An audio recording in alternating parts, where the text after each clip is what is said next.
Next in radio. It's all about what's next. Go to financialsurvivalnetwork.com and sign up for your free weekly newsletter. You'll also get 3 free reports. The Financial Survival Network. It's all about what's next.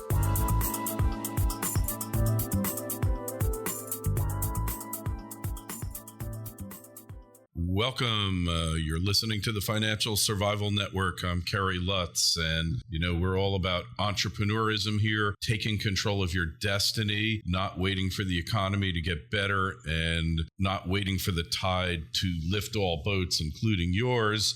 That's why we've got Kip Marlow with us. He likes to joke that he's just an old guy from Cleveland, but don't get taken in by that folksy charm. He's critically acclaimed author of The Entrepreneur's Success and Sacrifice, and he founded the Risk Takers, a great radio show that captures some of our most famous entrepreneurs' secrets of success and lessons learned, and he wants you to learn some lessons here. Kip, I'm so happy you came back. I am delighted to be there. We've been on the show at least once or twice before, and I always look forward to it. Thanks, Kerry. Hey, well, you touched upon a topic that's kind of near and dear to my heart, and that is avoiding entrepreneur burnout, which I've hit several times in my careers, I should say. Probably myself, like many of you entrepreneurs out there, you've had multiple careers. I like to say I've had about 5 or 6 of them. Sometimes it's been simultaneous, but sometimes you just burn out and you don't even know that it's happening until you really just hit this fatigue, this just complete and utter frustration with everything that's happening around you. And it can't help but filter into your personal life, your family life, and your social life. And have you had that happen to you, Kip? Oh, boy. Kerry, it happened several times to me. And it was in one company that I started. It just, you just get to the point where you don't even want to go to the office. You just want to stay at home and sit in the corner and drink your Kool-Aid or something. And you can't. So you kind of force yourself to go. But what I found is that entrepreneurs are very controlling. I don't know how you were or are as an entrepreneur, but entrepreneurs are very controlling. So they don't take vacations. They don't take a lot of time off. And one of the best things I ever did was at least take a couple weeks vacation a year and walk on a beach somewhere and just think and clear my head. And I always, or at least I didn't always, but I tried to make time to go to my kids' baseball games and football games and basketball games and stuff like that, and at least support them without sitting there taking notes and thinking about something else, which happens once in a while. But that's part of the way of getting rid of entrepreneurial burnout, and because to me, it's a huge problem. Oh, for sure. I mean, it gets very obsessive. You get so into what you're doing, and it becomes all encompassing, and you start to, kind of just maybe not lose interest in what's going on around you, but your priorities kind of get skewed, and you really you lose focus on everything else. And I think what you said there of kind of reprioritizing and realize, hey, I'm doing this not just for myself, but for my family. And if I'm really doing this for my family and to give a better life to my wife and my children, then I better make sure that I pay attention to them, or I'm not going to have a family. It kind of is a wake-up call, isn't it? So true. That is so true. Plus, it really gets worse. When you are burned out and you don't do anything about it, guess what? You go to work and you make the wrong decision. You're in too much of a fog. And if you have employees, they know it, and they get a little frightened. So it's like a domino effect. you not only are affecting yourself and your company and your family, but you're affecting the people around you within the company. And you're if you have suppliers and stuff like this, you have a tendency to make the wrong decisions and make decisions off the cuff, so to speak, rather than really thinking through them. And especially when you're in the business you're in, that could mean you could lose thousands and thousands of dollars, and you don't want to do that. Yeah. So there's a lot to it that when you get burned out, you become less effective, and just so many, like you say, bad decisions, and really losing sight of your goals, and a lot of bad things can happen to you. Absolutely, and they can be right out of the blue. They just never know.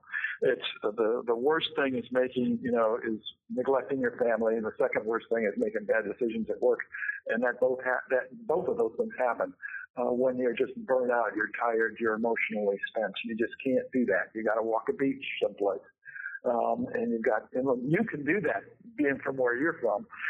But you got to do something to get a hobby. Do something that takes your mind off work. I have a friend of mine who has a $7 million a year business, and it's very profitable. He loves it.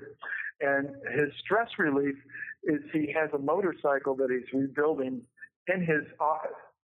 Can you believe that? Really? He just says, that's it. I'm going to just take the next hour and try to rebuild part of this motorcycle. Wow. And that's what he does to take the stress off. Interesting. So I guess the best way to avoid burnout, and I never did this up front, although I guess unconsciously I kind of did it later on in my career. Mm-hmm. So the best way to avoid burnout is to plan for it in advance, know that it's going to get intense, especially in the earlier phases where you don't necessarily have the support that you need or would like to have, and therefore plan the trips in advance, plan the weekends with your family, and plan the getaways and the stress relievers, plan the outings, the retreats with your staff, and then you'll never get to the point where you get burned out. That is a very good point, and I never thought of that. I always cured burnout when I got it. And what you're doing is you're taking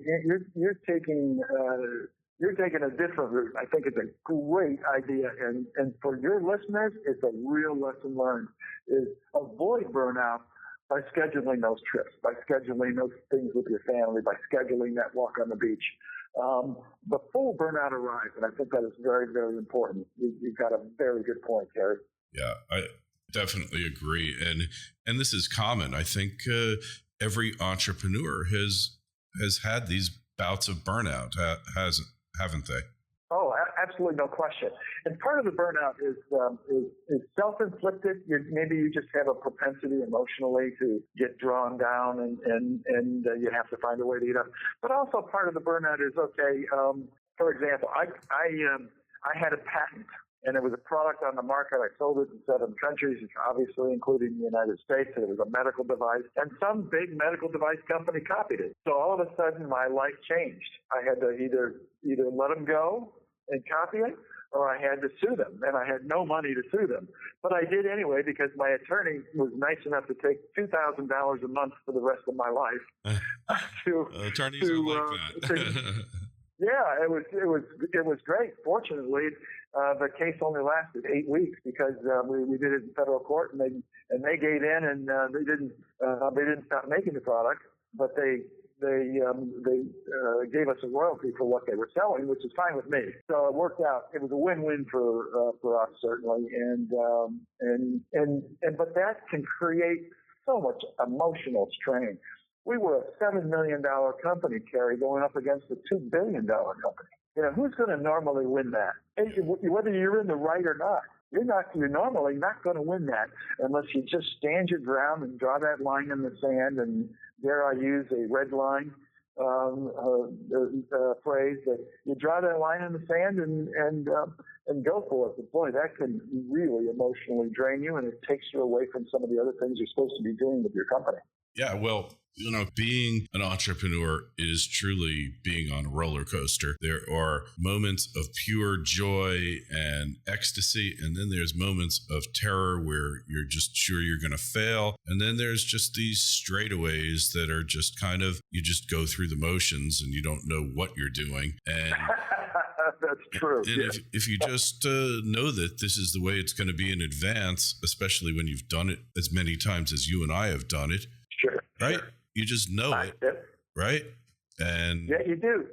But I have to digress a little bit and disagree with you just to a certain degree, Kerry. Mm-hmm. Very few times have I hit it straight away. It's usually either ecstasy or pure terror, and that's just the way it was, and that's why you get burned out. Yeah. Hey, well, the other thing too is when you know that you're approaching burnout, find a new challenge. There's always new challenges, and sometimes burnout comes with boredom too, where things you've just hit a peak kind of plateau, and nothing's happening, and you can't make anything happen. And at that point, if you've got a new challenge that you've lined up for yourself and you re-marshal your assets, then you're in a new mission, a new mindset, and that helps as well. But hey, enough burnout here, because really, fortunately, it's kind of rare. And if you've taken the steps that we've outlined here, you're not going to hit it. But look, risk taking, because that's what we're talking about. Sure. If you're taking risks and you're going through the motions here, you're not going to get burned out. Tell us about risks, about what you can learn from the well-known entrepreneurs about managing risk. Well, a lot of entrepreneurs will roll the dice.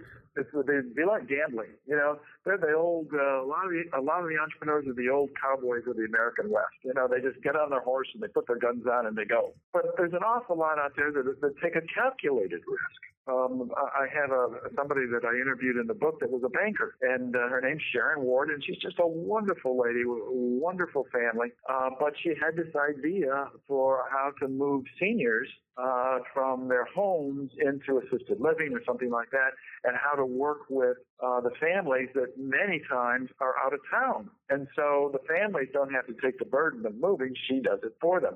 But her calculated risk, she's a banker, she's a financial person, just like you are. Her calculated risk was, I'm going to take a certain amount of my retirement money I've saved, and I'm going to use it in the company. And if I lose it, then I'm going to go back to banking. And that's a calculated risk. Well, fortunately, they have a thriving business 5 years later. Never had to go back to banking. It's very profitable. They're very busy and hiring people. So that was a calculated risk that they took. If it didn't work out, they could go back to banking. But it did work out. And the rest, as they say, is history. Yeah. Well, I have to say, though, entrepreneurs aren't gamblers in the strictest sense of the word, where you go to a casino or something like that. I mean, we don't take wild risks where the house has the advantage against you. Entrepreneurs are effectively more like insurance companies, where insurance companies manage risks, but insurance companies always have the advantage. Absolutely. That is so true. But, under the circumstances, a lot of people like me, it probably never happened to you, Kerry, but a lot of people like me get fired from their job. And the corporate world, you realize, isn't the right way to do it. So what do? You hate the corporate world. You don't like sitting in the cubicle. You don't like listening to four suits pontificate in an all-day meeting in corporate headquarters. It's not. That wasn't me. And so I had to start my own company just to kind of survive. Some people have to take that. That's what I mean by gambling. You could go back in the corporate world and be unhappy, or you can live your dream. And if the dream doesn't work out, it doesn't work out. But at least give it a go. And that's what a lot of entrepreneurs do. And that's what I meant by, taking that little bit of a gamble. Yeah, gamble, but not really a gamble. It's a gamble on yourself. You bet. It's a gamble on yourself. That's for sure. Yeah. So that kind of gamble is a good gamble. And another way that you really do minimize that risk or manage it is investing in yourself, right? Investing in your human capital. Absolutely. And what I found, I think this is what, I assume this is what you mean, but you invest in yourself by a variety of ways. And the one thing to kind of negate the risk is have an advisory board. Have a kitchen cabinet that will meet with you once every month or two, and you throw out your problem. I used to belong to what they called at the time the executive committee, which is now Vistage. It was very expensive, but it was an investment in myself because these guys really helped me, and I think I helped them with a lot of their business issues, and it made my life easier and enabled me to sell my company. Great. And what are some good ways of finding that kitchen cabinet, that mastermind group, if you will? There's a lot of good mastermind groups out there. You can join current mastermind groups by interviewing some of the people that are in them. Other than this stage or the executive committee, I also had just an advisory board of friends who were presidents of companies or were specialists in marketing. My attorney was on it, so I didn't do anything crazy. My CPA was on my advisory board. And your financial guy, and this is probably music to your ears, your financial guy knows more about your business than you will ever think they do. And they are a vital cog in being an advisor to your company. And the people who don't use their CPAs, and it's not just about doing taxes every quarter. It's about gross profit margins. It's about, hey, they got to have the courage enough to say, Kip, your average price on this product is going down. What's going on? And then sometimes entrepreneurs don't see it until after the fact. And so these guys and girls, quite frankly, are very, very important for the lifeblood of you and your company. Yeah, agreed. They need the Kerry Lutzes of the world, is what I'm saying. All right, well, agreed. Hey, Kip, people want to find out more, listen to your show. Best place to find you? Just go to ecrsuccess.com. That's the website that tells everything about the book, The Entrepreneur's Success and Sacrifice, and certainly about the radio show. And there are a few things in there that are good resources for anybody who wants to start a company. Great. And as always, you'll find the links to Kip in the show notes to this interview on financialsurvivalnetwork.com. Make sure while you're there, take a look at the site. We've got articles, alternative finance, entrepreneurial articles from all over the world. Our webmaster, Stefan, works tirelessly digging up this info hours a day, hundreds of articles a week. Make sure you sign up for our newsletter and our upcoming series of webinars. I mean, they're really quite spectacular. The last one was with Rick Rule and John Embry talking about the value plays that are available in resource investing now. Stocks selling really for little more or less than their cash in the bank. And Kip, want to thank you again for coming on with us. It's always a pleasure. My pleasure. Have a great day.